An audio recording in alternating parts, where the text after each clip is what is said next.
અલીલી અમારી ઉત્પત્તિ, હંસ અમારી જાત,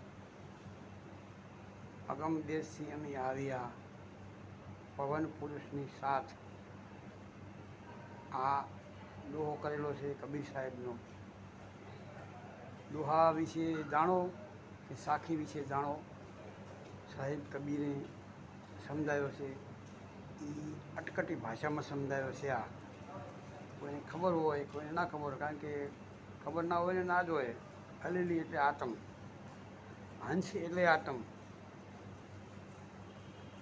એટલે અગમ દેશ કેરલાના ગુરુ કે, બાકી બીજાને ન કહેવાય, કારણ કે ગુપ્ત રહસ્ય છે. એટલે આગમ દેશને જોવું હોય તો મળજો ચારેક. મારા ગુરુએ મને બતાવ્યો છે, હું બતાવીશ. જય ગુરુદેવ. આટલું બહુ થઈ ગયું હવે.